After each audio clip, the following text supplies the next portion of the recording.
Welcome. What we're going to be looking at is how to make use of sports psychology, how sports psychology can be made use to help people achieve their goals, whether they be in sport, business, whether they're in exercise, whether they're about managing anxiety, unwanted emotions, learning to perform better, learning to perform more skillfully.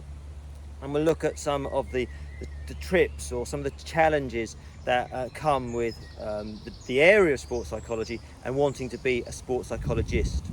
Psychology is that many top-level performers report to using sports psychologists to report that psychological factors such as unwanted emotions, low confidence, the ability to concentrate were the cause of poor performance, or the ability to be at the top of your game mentally was a major contributor for excellent performance. And the people around and below have all reported to be using sports psychologists.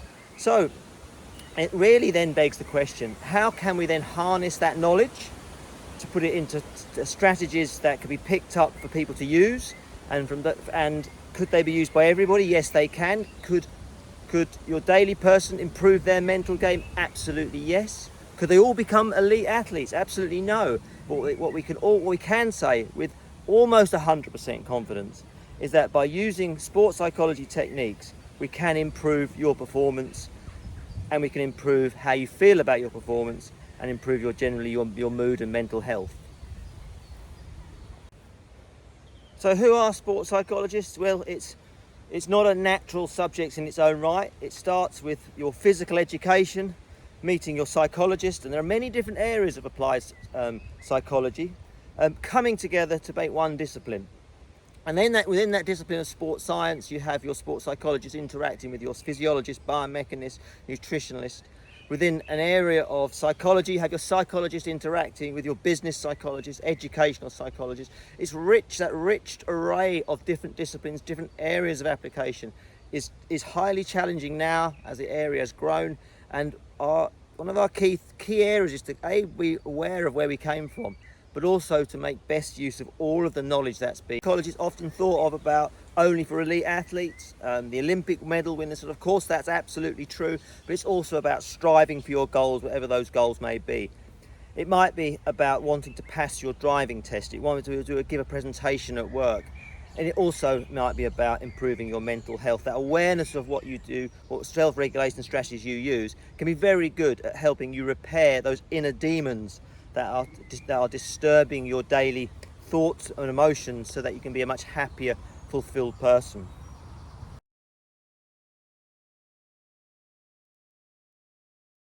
Who are sports psychologists? What's the qualification you required? Well, it varies across the world, and sports psychology as a profession has been growing rapidly across the whole world, across Asia, Africa, in America, and in Europe. It's been quite strong and quite dominant and quite well established for several years. I've taken by my own self from a UK-based course of training, an undergraduate degree, a master's degree, a doctorate, and then a period of professional training, typically 3 to 5 years under the supervision. And now I do that supervision for other people. I do doctoral examinations for other people. But one of the key skills that's got to be developed and learned over that process is reflection. And what reflection is in essence is to think about what you've done, why you did it, and then consider what happened in that area. What were your thoughts and feelings that you experienced going through that? How did that help deliver performance? How did that influence performance? By reflection, you work out what went well, what could be improved, what were the subjects, what are the factors that you could have changed and done differently, what are the factors in your environment that gave you very little choice. But reflection gives you a plan of where to go forward next. And reflection is very key in the development and training of psychologists, so that they are good aware of what their inner person's like, how they interact with the world, and how they can plan their performance accordingly. So reflection is key to all of the parts of training. It's not just about the subject-specific knowledge, about recalling various theories. It's about reflection and your consideration for how you're going to use it. Because so much of sports psychology is about understanding the context of where you're going to apply the theory, and that context tends to vary massively. There are very few situations which are similar, and the psychologist has to adapt the theory to fit the real world repeatedly, and reflection allows that the gaps between different situations to be understood much better. So reflection is really important to the work of a sports psychologist, because it's all about going forwards in the most appropriate way. So learning psychological skills, well, what's happened is that there's a wealth of available information on the internet, so people can learn it themselves, and that isn't that bad, and that's something that I would encourage. So when I work with people, it's about helping them to flourish, to develop, to nurture that knowledge that they've got. There's so many psychological skills happen organically. Humans naturally set goals. Humans naturally engage in self-talk. Humans naturally use imagery in order to anticipate future situations or replay previous situations. These are psychological skills that psychologists look to enhance and occur naturally. And so one part is to take notes, is to make use of that skill set that people have got organically, and then put it into a training program. So what a sports psychologist would do typically is understand the goals which someone's going to be seeking to achieve, try and get a flavour of the context of which that's going to be set in, and the barriers within that, so that it'll be what will be difficult, what will be more easy, what is under the control of the athlete, what is outside of the control of the athlete, what are the things that they could focus on that's going to make them have the best chance of performing the best of their abilities, and if they do that, they have the best chance of achieving the highest outcome possible. It's working through those outcome goals of wanting to achieve, say, an Olympic medal, the wanting to achieve the standard of performance that should deliver an Olympic medal, because ideally you want the second, because the second makes the first one more likely. But you could win an Olympic gold medal because everybody else on the day performed badly. Well, that might well be the case, but you want to maximise that by performing well yourself, and it's far much under your control as if you have the confidence to perform to the best of your abilities. So it's within that part. So it's informal training, which arguably is the most fruitful way to which nurture psychological skills, and to make sure that they are well within the skill set of any individual, and that person knows the context and where they can use them, and use them well. A sports psychologist is often not very well understood by the general public. Around the 2012, I ran a project with the BBC in the UK, which looked at, in essence, bringing sports psychology to the public. It was a project run fronted by the Olympian Michael Johnson, a multiple gold medal winner.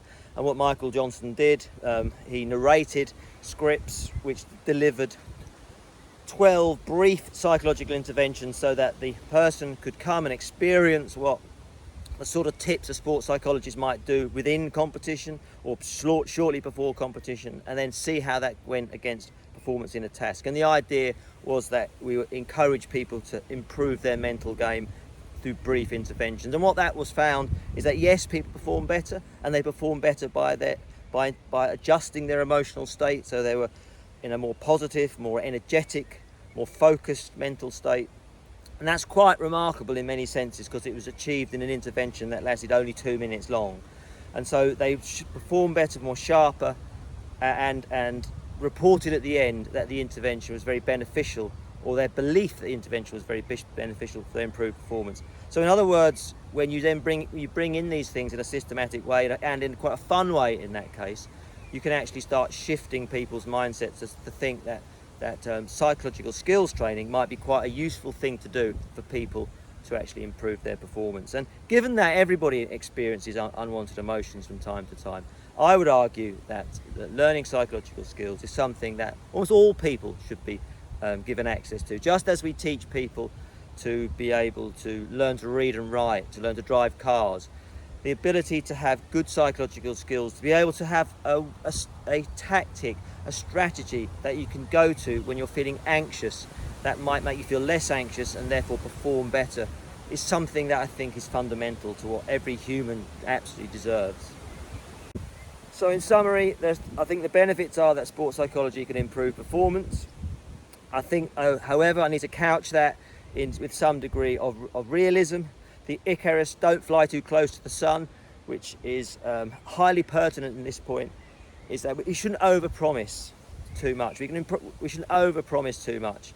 The measures psychologists take are often very fragile in that we might believe we're more confident and we might feel more confident, but that doesn't guarantee we will perform better.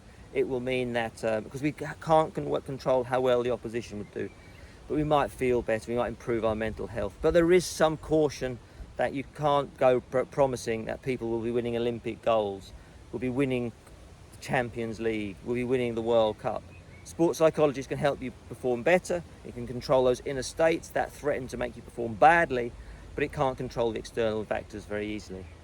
So it's a sense of realism, but it's absolutely worthwhile doing, and I think it's absolutely vital that all people have good psychological skills, because those psychological skills can be applied to so many different areas of their life. The ability to set goals that help you flourish is so important, not goals that make you feel anxious and undermined, not make goals that make you feel a constant failure, even though you're working towards them with some progress. Goals that make you notice that you're actually making good progress, and from that good progress you feel much better, and from that you actually achieve much more. It's within that framework where we are moving individuals so they are achieving much more, which is where I think sports psychology can make an absolute difference.